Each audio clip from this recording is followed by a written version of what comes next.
Okay, this exercise is for the next time you standing in line and you be in Publix and they start creeping up behind you and creeping, and all of a sudden they gotta just touch you. It's this thing about the touching.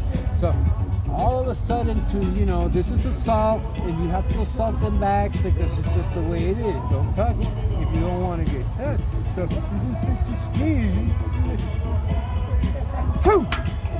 It's okay. Everything's good. Have a good day.